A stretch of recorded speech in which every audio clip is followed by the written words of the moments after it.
Hello friends, welcome to Wills tech YouTube channel. आज मैं आपके सामने एक और नई वीडियो लेके आया हूँ।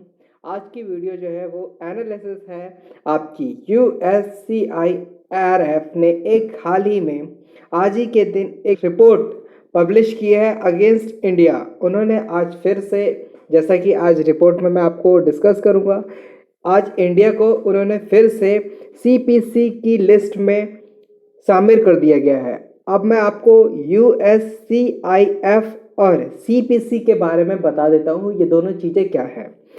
यह एक अमरीकी अंतर्राष्ट्रीय धार्मिक स्वतंत्रता आयोग है, जिसकी फुल फॉर्म होती है आपकी United state of commission on international religious freedom.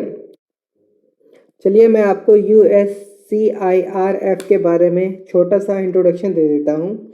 इसकी स्थापना जो 28 अक्टूबर 1998 को हुई थी। इसका हेडक्वार्टर जो है वो वाशिंगटन DC में है और इस समय प्रेजेंट में इसके जो हेड एरिन डी सिंह सिसूक है। ये एक स्वतंत्र द्विदलीय संघीय सरकार है जो अमरीकी कांग्रेस द्वारा विदेशों में धार्मिक स्वतंत्रता के खतरों पर निगरानी, विश्लेषण और रिपोर्ट करने के लिए स्थापित की गई है। इस संस्था का उद्देश्य धार्मिक उत्पीड़न को रोकना और विश्वास की स्वतंत्रता को बढ़ावा देना है। ये जो कमीशन है वह बहुत ही स्ट्रॉन्ग लॉ के हिसाब से काम करती है। ये लॉ है इंटरनेशनल रिलीजियस फ्रीडम एक्ट 1998। ठीक है, इस एक्ट के अंदर ये कमीशन देखता है कि दुनिया भर में किस देश में माइनॉरिटी के ऊपर अत्याचार हो रहा है या नहीं हो रहा है। ये जो कमीशन है वह बाईपार्टीशन है। इसका मतलब है कि इसमें रिपब्लिक और कांग्रेस दोनों के सदस्य होते हैं। US प्रेसिडेंट इसके अंदर कोई हस्तक्षेप नहीं कर सकते। इस कमीशन की रिपोर्ट आने के बाद यह US प्रेसिडेंट को अधिकार होता है कि वह जिस कमीशन की रिपोर्ट के अनुसार दिए गए देशों के हिसाब से उनके खिलाफ कुछ कार्रवाई करना चाहते हैं या नहीं। यह सब US प्रेसिडेंट के ऊपर निर्भर करता है। US प्रेसिडेंट का इसके अंदर, जैसे मैं आपको पहले ही बता देता हूँ, कुछ खासी रोल नहीं होता है। जब इनकी रिपोर्ट बन जाती है और कौन कौन से देश इनमें माइनॉरिटी के ऊपर अत्याचार करते हुए पाए जाते हैं इस रिपोर्ट के अनुसार, तो US प्रेसिडेंट देखता है उनके ऊपर क्या एक्शन लेना है या क्या नहीं लेना है। अब इसमें आपको एक वर्ड CPC भी दिख रहा होगा। वो CPC क्या चीज़ है इसके बारे में मैं आपको एक्सप्लेन कर देता हूँ। CPC की फुल फॉर्म होती है कंट्री फॉर पार्टिकुलर कंसर्न। इसका अर्थ होता है कि खास चिंता वाले देश। अर्थात इनकी रिपोर्टों के अनुसार इस वर्ष भारत को भी इस रिपोर्ट में शामिल कर दिया गया है। अर्थात इस बार ये जो कमीशन है वो भारत पे भी खास चिंता जता रहा है। लेकिन आज के ही कुछ अखबारों ने इसमें विदेश मंत्रालय की तरफ से इस रिपोर्ट को जवाब दिया है। उन्होंने कहा है, ऐसा कहा है कि वो इस रिपोर्ट का खंडन करते हैं पूरी तरीके से, क्योंकि ये हर बार भारत के प्रति द्विपक्षीय के रूप में काम करता है। हर बार ये भारत के खिलाफ कुछ ना कुछ करता है। तो यहाँ का जो भारत सरकार के गृह मंत्रालय है उसने इस रिपोर्ट का खारिज कर दिया गया है। ये प्रतिवर्ष ऐसी लिस्ट बनाता है जिसमें ये कमीशन डिसाइड करता है कि कौन सा देश इस लिस्ट में जाएगा वहाँ की रणनीतियों के अनुसार। जैसे कि इस बार भारत को अगर इन्होंने इस लिस्ट में डाला है तो उन्होंने, जैसे कि फरवरी, हम लोग जानते हैं फरवरी 2020 में दिल्ली में दंगे हो गए थे, उन्होंने इस चीज़ को भी इस लिस्ट में उजागर किया है। इसके बाद इन्होंने इसके अंदर लिस्ट में एक और पॉइंट रखा है कि जैसे कि कश्मीर, जम्मू और कश्मीर को इन्होंने अलग कर लिया है, अपना राज्य में स्थापित कर लिया मेजॉरिटी होने के कारण।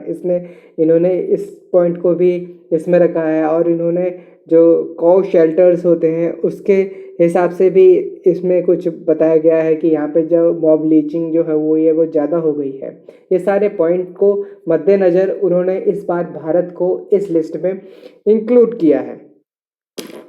ये कमीशन यूएस प्रेसिडेंट को कंट्रीज़ की लिस्ट देता है। ये कंट्रीज़ जिनमें लो वायलेंट हो रहा होता है, इन कंट्रीज़ के खिलाफ आप एक्शन ले सकते हैं। ठीक है, लगभग 16 वर्षों बाद भारत को इस लिस्ट में ऐड किया गया है। लास्ट टाइम जब भारत को ऐड किया गया था वो वर्ष 2004 था। आज इस बार जो 2020 की रिपोर्ट आई है इसके अनुसार लगभग 14 देशों को इस लिस्ट में शामिल किया गया है। चलिए मैं आपको अच्छा इस 14 देशों में 9 तो वो देश हैं जो पिछले साल भी इस लिस्ट में शामिल थे और इस बार 5 नए देश ऐड हुए हैं जिनमें अपना एक देश भारत भी है। आइए मैं आपको लिस्ट दे देता हूँ उन 14 देशों की। पहले मैं आपको 9 देश के बारे में बताता हूँ जो पिछले साल उसमें शामिल हुए थे, जिसमें म्यांमार, चाइना, एटीरिया, ईरान,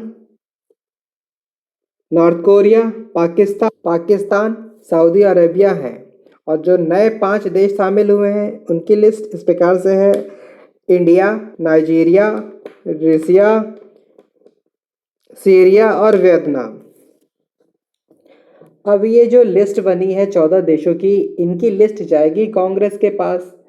ठीक है, अगर प्रेसिडेंट और कांग्रेस चाहे तो इस रिपोर्ट के आधार पर ठीक है इन कंट्रियों पर कुछ ना कुछ प्रतिबंध लगा सकते हैं।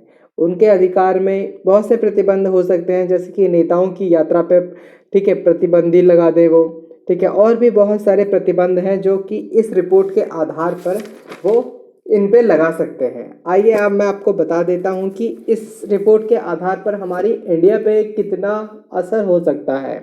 ठीक है, जैसा कि हम सब जानते हैं कि डोनाल्ड ट्रंप जो है वो प्रधानमंत्री मोदी से उनके अच्छे संबंध है, तो जब तक वो सरकार में है मुझे नहीं लगता कि हमारे भारत पे किसी प्रकार की कोई किसी राजनेता पे किसी भी प्रकार का वो प्रतिबंध लगाएंगे।